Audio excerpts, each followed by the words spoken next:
Assalamualaikum warahmatullahi wabarakatuh. Dun sanak minang Mustika Jaya nambu cintoi pasubuk balik kita di channel kita ko. Semoga dun sanak ambo kesadonyo ambo doakan berada dalam keadaan sehat walafiat. Amin amin ya rabbal alamin. Dalam video kali ko dun sanak kita akan coba membahas tentang pepatah Minang nambah bunyi angek-angek ciri ayam, di mana berarti tindakan nan angek diawa saja sejenak atau sebentar, setelah tu dingin atau indak bakal lanjutan. Jadi sebuah pepatah nan cukup populer di Indonesia, yaitu angek-angek ciri ayam. Pepatah nan berasal dari negeri kita, yaitu Minangkabau, dan digunakan untuk menggambarkan sebuah tindakan atau usaha nan angeknya sebentar dan kemudian dingin dan indak bakal lanjutan. Dimana kalau arti harfiahnya dari angek-angek ciri ayam adalah panas-panas tahi ayam, yang mengacu pada suatu yang capek dingin dan indak baharago. Pepatah kuacok digunakan untuk merujuk pada orang nan suka bersemangat melakukan sesuatu di awal saja, namun indak memiliki tekad nan kuat untuk melanjutkan tindakan tersebut meskipun keberhasilan adalah ada di depan mata.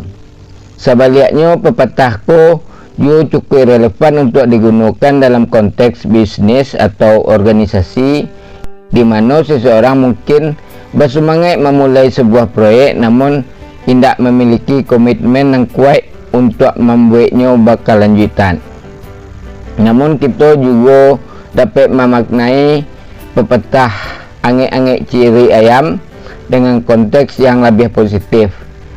Proses untuk memulai tindakan atau usaha baru memang butuh semangat yang kuat, namun tetapi diperlukan keseimbangan dan keberanian untuk mengambil keputusan menghentikan tindakan tersebut jika ternyata tidak membuahkan hasil yang diinginkan, sehingga angek-angek ciri ayam dapat dipandang sebagai pengingat bagi kita untuk bertindak bijak dan berani dalam mengambil keputusan tanpa perlu merasa takut kehilangan sebuah kesempatan.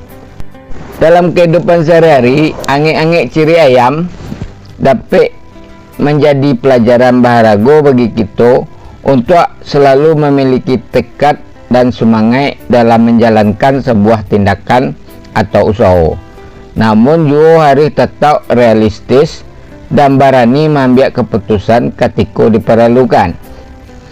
Kita juga perlu memiliki kemampuan dalam mengantisipasi kemungkinan akan terjadi di masa yang akan datang, sehingga tindakan atau usaha yang kita jalankan memiliki peluang untuk bertahan dan berkembang dengan baik. Ada beberapa contoh kasus nyata dari pepatah angek-angek tai ayam di dalam kehidupan sehari-hari. Contoh pertama dapat kita temukan dalam konteks bisnis, khususnya dalam hal memulai startup atau perusahaan baru. Banyak orang bersemangat dalam memulai usaha di awal saja, namun setelah beberapa waktu semangat mulai pudar dan mereka cenderung menyerah karena berbagai alasan seperti masalah keuangan, keterbatasan sumber daya, hambatan yang muncul dalam perusahaan tersebut, dan banyak lagi alasan lainnya. Hal itu dapat membuat usaha yang seharusnya menjadi sukses menjadi indak bakal lanjutan atau gagal sebelum mencapai tujuan awalnya. Contoh kedua dapat kita temukan dalam kehidupan pribadi seseorang, misalnya khususnya dalam hal memulai suatu hobi baru atau aktivitas yang menantang.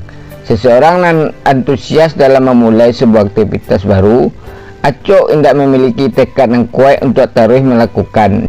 Ketika menghadapi tantangan atau rintangan tidak diduga, hal itu kemudian menyebabkan semangat awal yang tinggi dan antusiasme mengikuti aktivitas tersebut meredup dan berhenti seiring berjalannya waktu. Contoh terakhir ada dalam hal tercapainya tujuan hidup seseorang. Banyak orang nan memiliki cita-cita atau impian nanggadang dalam hidupnya, namun kemudian tidak memiliki ketekunan dan tekad yang kuat untuk terus berusaha mencapainya. Mereka hanya bersemangat di awal saja, namun ketika menghadapi hambatan atau kesulitan di tengah perjalanan, semangat tersebut capek pudar dan cenderung menyerah atau hanya setengah hati dalam melanjutkan perjuangan untuk mencapai tujuan tersebut. Dari beberapa contoh kasus nalah kita uraikan, kita dapat melihat bahawa angek-angek ciri ayam memang salah baitu mendarah daging di kehidupan kita sehari-hari. Oleh karena itu kita perlu memahami makna dan pasan dari pepatah iko dengan elok, sehingga kita bisa mengambil manfaat dari kata-katanya dan tetap mempertahankan semangat dan tekad dalam setiap tindakan yang kita jalankan. Dalam akhir video ko, mari kita jangan menjadi angek-angek ciri ayam sebagai hal yang negatif, namun kita gunakan sebagai sebuah pengingat untuk tetap bersemangat dalam setiap tindakan yang kita jalankan, dan selalu berani dalam mengambil keputusan ketika diperlukan. Baik itu pula dalam konteks bisnis, kita perlu memperhatikan aspek-aspek yang terkait dengan kelangsungan bisnis atau usaha, agar suatu tindakan atau usaha kita indak angek sejenak dan kemudian dingin dan indak bakal lanjutan. Demikianlah Dusanak Minang Mustika Jaya kesedoyo untuk video kali ko yang membahas tentang pepatah Minang angek-angek ciri ayam. Semoga ada manfaatnya. Mohon maaf atas segala kekurangannya. Wassalamualaikum warahmatullahi wabarakatuh.